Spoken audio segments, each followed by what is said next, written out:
अस्सलाम वालेकुम नाजरीन, पुलिस फाइल के एक नए एपिसोड के साथ मैं हूं एसपी मूसा। आइए नजर डालते हैं आज के एपिसोड पर।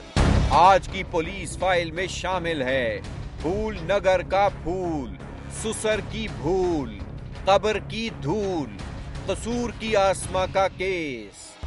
पूरा कंटेनर है दालों का। माले मुफ्त दिले बेरहम, एक मिलावट करने वाले और जखीरा अंदोज ताजिर की आप बीती मेरी कहानी में। आए खत और पैगाम एसपी मूसा के नाम। पुलिस से तो साफ छूट जाते हैं, लुटेरे आवाम को लूट जाते हैं। मुश्तरी होशियार बाश।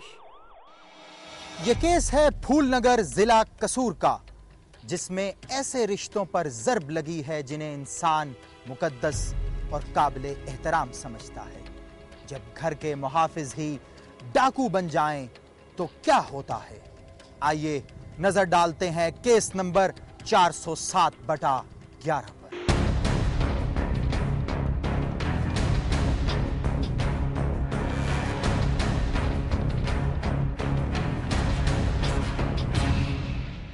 आसमां खुश शक्ल और नाजुक अंदाम।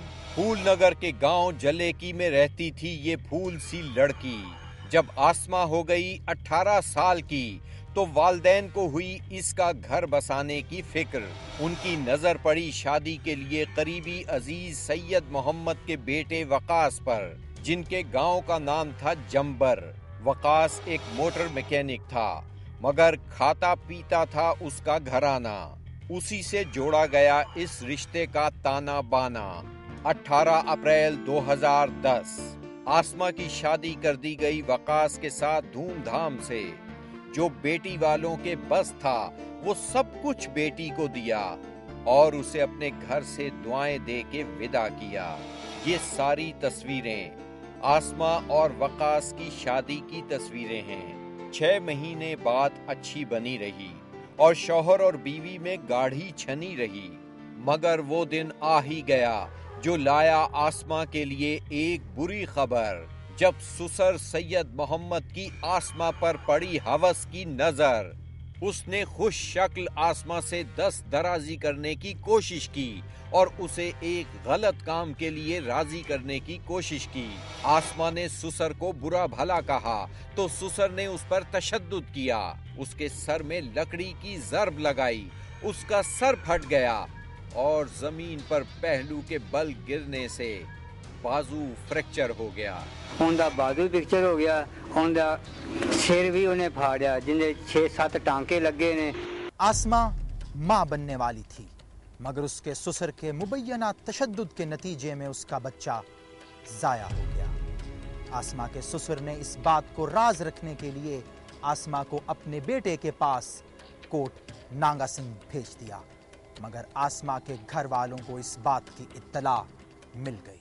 आसमा के घर वाले नानका सिंह पहुंचे तो आसमा के जेठ फैयाज ने मिन्नत समाजत की और बाप की तरफ से किए गए तशद्दुद पर तनकीद की। इस तरह उसने आसमा को मैके जाने से रोक ही लिया।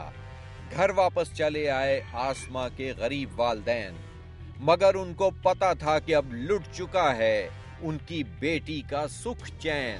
असी 4-5 ही उत्थे गए हैं, जाके धी दा हालात वेखे ने, धी रो पई है ते असी फिर उन्हां दे कहण ते उन्हां दे 4 भैणां भरावां दे कहण ते असी छड्ड के ते आ गए हैं कि असी धी बना के लियांदा सी। मेरी भैन है अजी फिराज कहण लगा मेरी भैन है, मेरी धी है। ते जिस तरह भी होया ना, मैं आपदे प्यो नाल बहुत लड़िया झगड़िया ते इह मैनूं सानू अल्लाह वास्ते करके माफ़ कर दिओ। बच्ची दे घर बच्चा पैदा होया, ਉਹ बच्चा पैदा होया ही उनकी उस मार की वजह नाल बच्चे की भी डेथ हो गई। ते अल्लाह की ज़ात दा फिर भी शुक्र है कि बच्ची की जान बच गई। 2 महीने बाद ही आसमा को फिर ससुराल में अजियत मिली। वो अपने मैके आ गई। घर वालों ने फैसला किया था कि अब उसे ससुराल नहीं भेजेंगे, मगर वकास के घर वाले उनके पास आए, उनकी मिन्नत की, पांव पे हाथ लगाए और आसमा को वापस उसके शौहर के घर गांव जंबर ले आए। मगर वो उसे सुकून से रखने और अलग घर लेके देने का वादा पूरा नहीं कर सके। सुसर सैयद मोहम्मद ने एक बार फिर दस्तराजी की कोशिश की और आसिमा मेके वापस आ गई। 18 अप्रैल 2011 उसे घर नोटिस आया तलाक का। ये उसकी सालगिरह का दिन था। वकास ने वो नोटिस वसूल नहीं किया। 10 दिन बाद आसमा का शौहर वकास आसमा के घर आया और कुछ उलमा के फतवे दिखाए कि ये तलाक नहीं हुई। वकास ने फिर उसके घर वालों के पैर पकड़ लिए और अपनी गलतियों की माफी मांगी। वो आसमा को फिर वापस ले जाना चाहते थे। आसमा ने कहा कि वो सिर्फ अलग घर में रहने की शर्त पर वापस जाएगी। वो ससुराल चली तो गई, मगर कुछ दिन ही बाद अपनी वालदा को बुला लिया। उसने अपनी माँ रजिया बीबी को सुसर की गलत हरकतों के बारे में बताया और अपनी बेबसी का हाल सुनाया। रजिया बीबी ने कहा कि वो वापस गांव जाएगी और कल सारी बरादरी को बुलाएगी। ये कहकर रजिया बीबी वापस अपने गांव आ गई। सैर सी उनदे नाल गलत तलकात बनाना चाहा सी। बच्ची ने आदी मां नूं कहा है कि अम्मी मेरे नाल सैर जिहड़ा है ना ये गलत तलकात बनाना बनांदा ते मैं इहदे तो डरनी आ ते होवे ना ते मैनू या घर लै जा ते या अपना मैनू वखरा कर दे। उन्होंने ने कहा कि असीं तैनूं सैर नूं वखरा कर दिंदे आ या असीं इहनूं लैदा कर दिंदे या तुहानूं लैदा कर दिंदे आ। वो लैदा नहीं होया।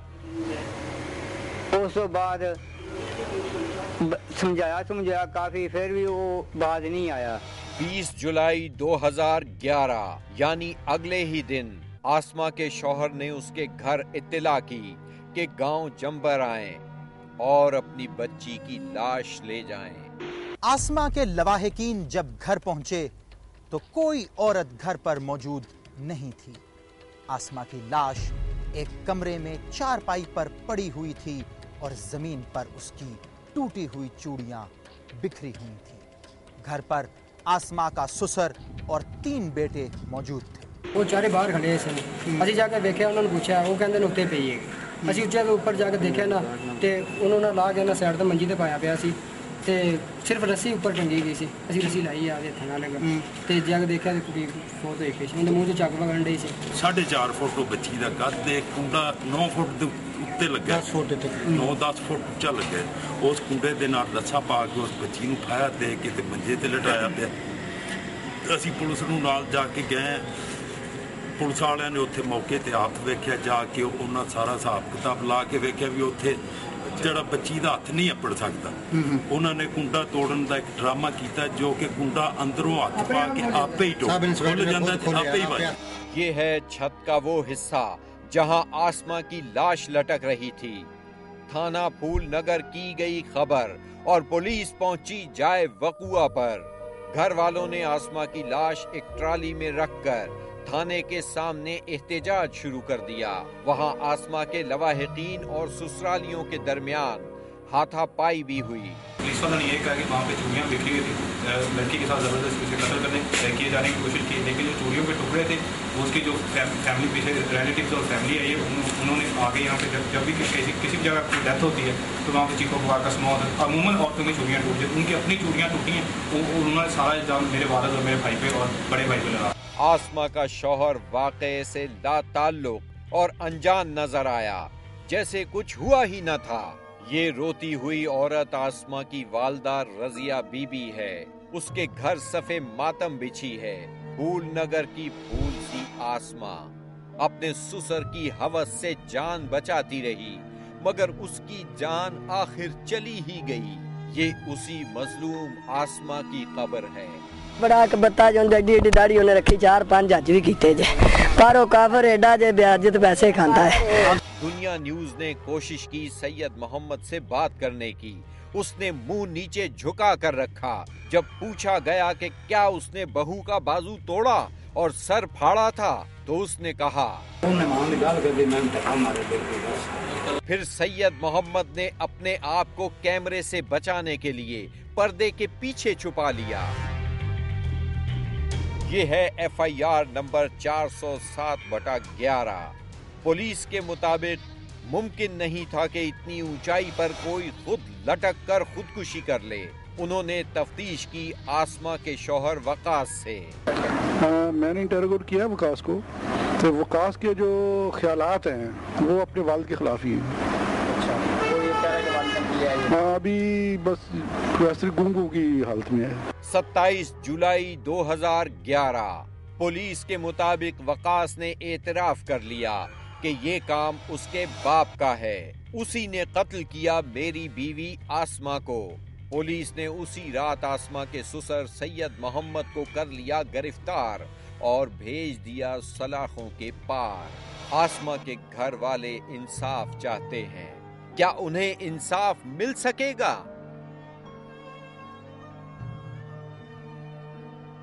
मगर इस केस का सबसे अजियतनाक पहलू मुकद्दस रिश्तों का पामाल होना है। मुअज़्ज़िज़ अदालत यकीनन मजलूम को इंसाफ देगी और उसका फैसला दूसरों के लिए इबरत का निशान होगा। पूरा कंटेनर है दालों का। ब्रेक के बाद देखिए माले मुफ्त दिले बेरहम, एक मिलावट करने वाले और जखीरा अंदोज ताजिर की आप बीती मेरी कहानी में।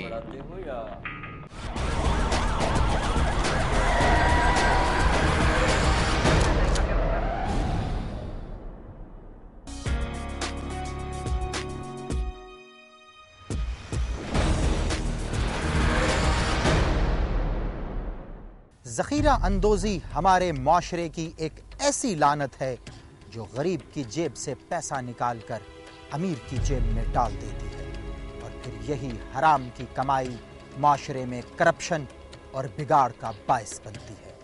जखीरा अंदोज का अंजाम क्या होता है, आइए देखते हैं। मेरा नाम शरीफ है। मैं एक आड़ती हूँ। कारोबार में मुनाफा तो सब कमाते हैं, मैंने भी कमाया। 1 रुपया लगा के 10 रुपया कमाने की आदत पड़ गई। ये आदत मेरी नहीं, मंडी के सभी लोगों की थी। और जो मंडी के बड़े थे उनको पता था कि कब कितने मांगोगे तो ग्राहक दे जाएगा। यार गुलाब साहब क्या बच्चों वाली बात कर रही है? तो सीधी बात है, पेमेंट तुम्हारी आज शाम को मेरे पास पहुंचेगी, सुबह 7 बजे गाड़ी तुम्हारे गोदाम पे माल उतार देगी। इसमें मसला कौन सा है? हाँ, पेमेंट आज शाम को पहुंचाओ। हाँ, ये बात, शाबाश।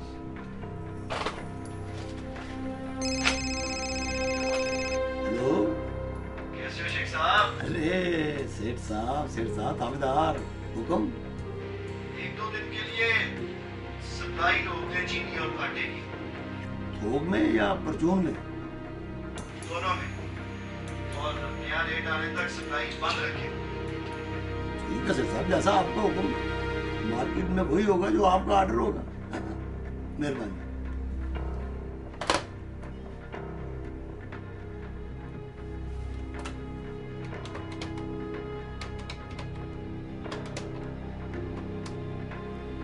हेलो मासूम भाई, किसी किस्म का माल? ज़ख़ीरा अंदोज़ी तो मैं कर लेता था, जहाँ ज़रूरत पड़ती मिलावट की उससे भी काम चला लेता था। अबे वो माल पैक हो गया? जी सर। क्या हिसाब रखा? वही सर जी, 1 किलो में 100 ग्राम कंकर।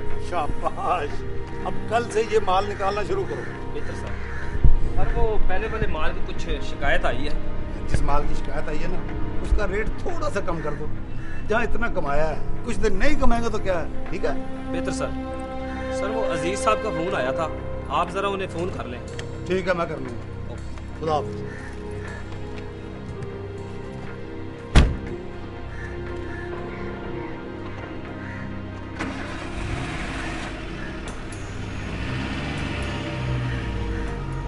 अजीज नया ऑफिसर आया था, थोड़ा होशियार था।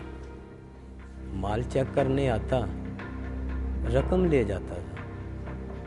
मजबूरी थी, कुछ कमाने के लिए कुछ खिलाना तो पड़ता है ना। अजीज साहब, अच्छा आजकल तोल के रिश्वत लेते हो? आप भी तो तोल कर ही बेचते हो माल, ये कम है। बस काफ़ी है, इतने ही होते हैं बस। पूरा कंटेनर है दालों का, पत्थर मिली दालों का। जानते हो अगर भांडा फोड़ दिया जाए तो? तुम्हें कैसे पता चला? हमारे भी सोर्सेज हैं। नोटों का वजन बढ़ाते हो या? अगर सोर्सेज बता दो ना तो पूरी बोरी नोटों के ले जाओ। मुर्गी नहीं, सोने का अंडा खाता हूँ, सोने का अंडा। समझदार हो।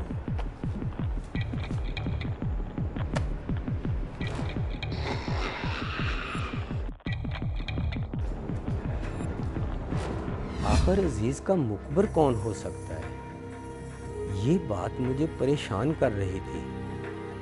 6 माह की मेहनत के बाद आखिर पता चल ही गया कि अजीज का खबरी कौन है।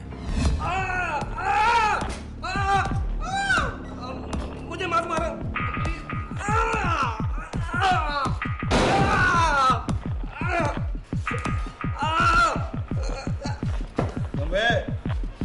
जिस थाली में खाता है उसी में छेद करता है। अब तू तो क्या, तेरी आने वाली नस्लें भी याद रखेगी कि ऐसी हरकत नहीं करनी। मुझे माफ कर दे साहब जी, मुझे माफ। आखिर कौन किसी को अपने कारोबार को बर्बाद करने की इजाज़त दे सकता है। इसीलिए मैंने अपने मुलाजिम का बंदोबस्त कर दिया। नहीं चौधरी साहब, ज्यादा कुछ नहीं करना। असल में मैंने और मेरे बंधु ने इसकी अच्छी खासी ठुकाई की हुई है। तबीयत इसकी साफ कर दी हुई हमने। तो फिर अब क्या करना है? करना क्या, वही चोरी का मुकदमा बनाया उसमें। हाँ। जैसे आपकी मर्जी शरीफ साहब। वैसे सुना है आजकल बासमती काफी अच्छी आई हुई है। बासमती जनाब नंबर 1 खुशबूदार आई हुई है। तो फिर हम तक आनी चाहिए ना शरीफ साहब? इंशाल्लाह कल शाम को बोरी आपके घर पे। तो आप भी कल खबर सुन लेंगे। अच्छा, बड़ी मेहरबानी, बड़ी मेहरबानी। अल्लाह। अस्सलामुअलैकुम डैडी। वालेकुम सलाम बेटा, बैठो। नहीं डैडी, मुझे कुछ जल्दी है। खैरियत है? डैडी मुझे कुछ पैसों की जरूरत है। कितनी? डैडी यही कुछ 10,000 रुपए की। 10,000 रुपए? क्या करना मेरे बेटे ने? डैडी दोस्तों के साथ एंजॉय करने जाना है। मेरा बच्चा एंजॉय करेगा जी। बेटा तेरी एंजॉयमेंट के लिए मैं सारा दिन यहाँ बैठता हूँ। ये ले 5 और 5, ये ले 10,000। Thank you daddy. मुलाजिम तो ठिकाने लग गया और फूड इंस्पेक्टर का भी तबादला हो गया, लेकिन तकदीर मेरे साथ क्या खेल खेलने वाली थी ये मुझे भी नहीं पता था।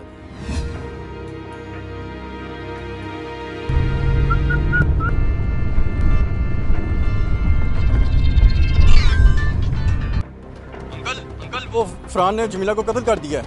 फरहान? जमीला? जमीला कौन? अंकल वो उसकी क्लास फेलो थी, पुलिस उसको पकड़ के ले गई। अंकल प्लीज आप कुछ करें।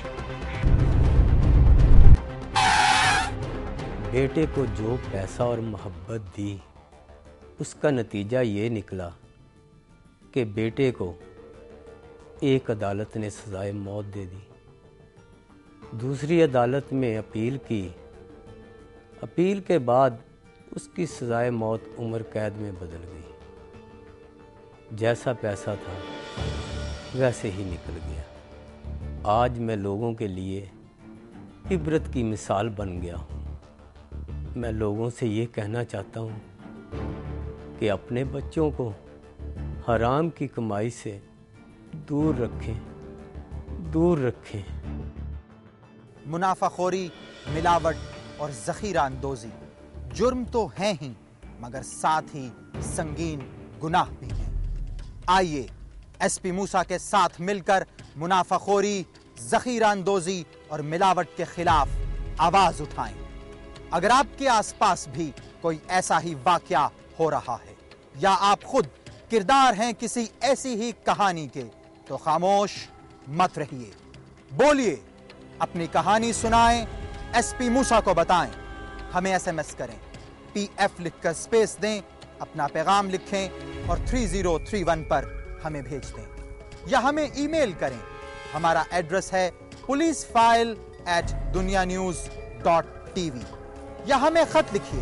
हमारा पता है program police file, PO box number 500 Lahore. Break के बाद देखिए आए खत और पैगाम SP मूसा के नाम।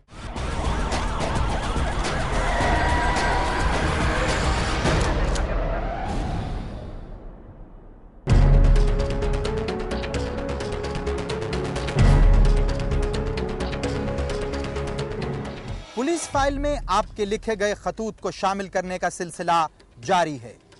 ये खत हमें लिखा है खैरपुर तहसील कलर कहार जिला चकवाल से दिलशाद बेगम उर्फ इरशाद बेगम ने। क्या लिखती हैं वो, आइए देखते हैं। आज से 1 साल कबल मैंने बवजह मजबूरी मलक मोहम्मद फिरदौस वल्द मोहम्मद अकबर साकिन मीनारा तहसील कलर कहार से मुबलिक 10,000 रुपये बतौर कर्ज सूद पर लिया। मेरे इल्म में ना था कि इस पर 10% माहाना सूद लगेगा। इस तरह मज़कूरा बाला ने 10,000 रुपये को 2 लाख रुपये बना दिया और सूद दर सूद लगाता रहा। साइला ताहाल 10,000 रुपये देने को तैयार है, लेकिन मोहम्मद फिरदौस पैसे लेने को तैयार नहीं। जनाब आली, इसी असना में मोहम्मद फिरदौस चंद उबाश लोगों के साथ मेरे घर आया और मेरी बहन जमीला को उठाकर ले गया। हम 6 माह से बहन को तलाश कर रहे हैं। अब वो कहता है कि 2 लाख रुपए मुझे दे दो और अपनी बहन को ले जाओ। थाना अदालत सब तरफ रुजू किया, किसी से इंसाफ नहीं मिल सका। मेरी दरख्वास्त है कि मलक फिरदौस वगैरह के खिलाफ कानूनी कार्रवाई करके हमें इंसाफ दिलाएं और मेरी बहन को दुश्मनों के चंगुल से आज़ाद कराएं। SP मूसा DPO चकवाल से अपील करता है कि इस खातून के इल्जामात की इंक्वायरी किसी दयानतदार अफसर से करवाएं। रकम देकर उस पे महाना सूद हासिल करने वाले इन अनासिर का खात्मा होना चाहिए और साइला की बहन को बाजियाब करवाकर उनके हवाले किया जाना चाहिए। पाकिस्तान में जंगल का कानून नहीं कि जहां कर्ज के एवज किसी की बहन या बेटी को उठा लिया जाए। SP मूसा को ये दूसरा खत नासिर कॉलोनी कुरंगी कराची से अदनान ने लिखा है। क्या लिखते हैं अदनान, आइए देखते हैं। जनाब आला, मेरा नाम अदनान इकबाल है। मेरी शादी 4 अप्रैल को रहीला वल्द अब्दुर्रहमान से इसके घर वालों की मर्जी के बगैर पसंद से हुई, क्योंकि मेरा ससुर पैसे के चक्कर में अपनी लड़की की शादी एक 45 साल शख्स से करना चाहता था, जबकि उस वक्त रहीला की उम्र सिर्फ 15 साल थी। हमारी शादी के 8-9 माह बाद 5 दिसंबर को मेरा ससुर मेरे घर आया और रहीला को मुझसे तलाक लेने का कहा, मगर उसने इनकार कर दिया, जिस पर मेरा ससुर इससे लड़कर चला गया। शाम 7:30 बजे इसने मेरे 2 दोस्तों को पैसे दिए, जिन्होंने रहीला को जिंदा जला दिया। उस वक्त मैं अपने काम पर था। मेरे बराबर वालों ने मुझे फ़ोन पर इस वाक़े की इतला दी। मैंने अपनी वालदा और ससुर को फ़ोन किया।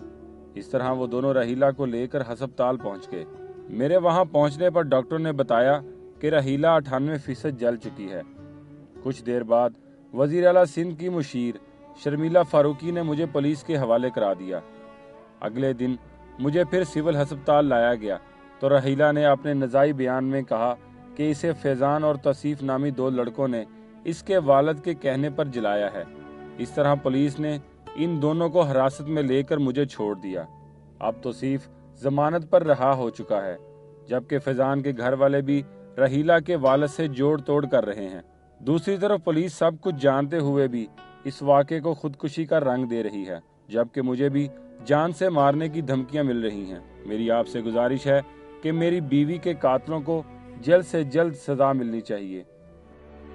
SP Musa chief justice Sindh high court और IG सिंध से अपील करता है कि इस मामले की इंक्वायरी करवाएं कि ये केस कत्ल का है या खुदकुशी का, और हकायक सामने आने पर न सिर्फ मुल्जिमान को सजा होनी चाहिए बल्कि अदनान को कत्ल की धमकी देने वालों को भी सजा मिलनी चाहिए।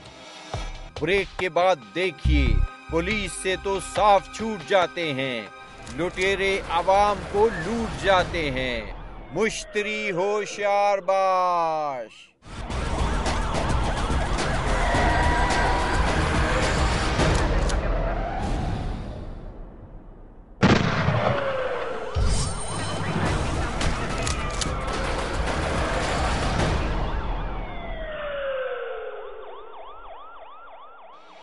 रमजान के इस बाबरकत महीने में जहां अल्लाह ताला ने एक तरफ रोजे फर्ज किए हैं, वहीं ज़कात अदा करने का हुक्म भी दिया है और इसे अदा करना लाजिम है।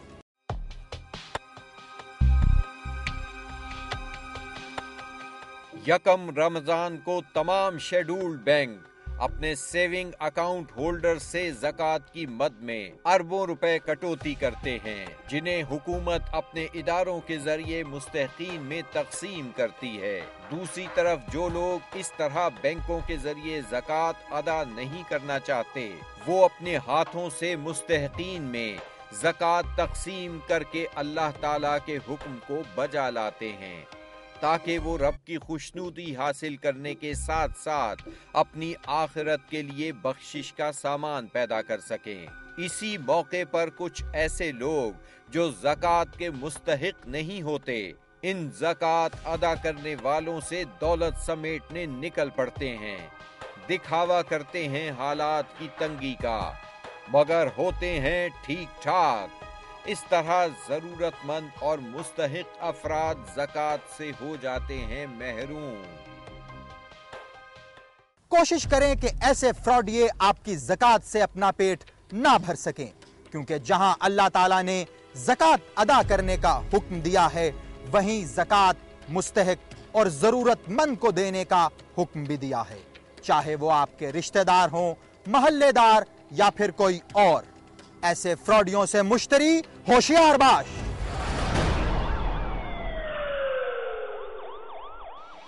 अगर आपके साथ भी हुई है कोई नाइंसाफी या आप गवाह हैं किसी जुर्म के, तो खामोश मत रहिए, बोलिए, अपनी कहानी सुनाएं, एसपी मूसा को बताएं। हमें एसएमएस करें, PF लिखकर स्पेस दें, अपना पैगाम लिखें और 3031 पर हमें भेज दें, या हमें ईमेल करें। हमारा एड्रेस है policeFile@dunianews.tv, या हमें खत लिखिए।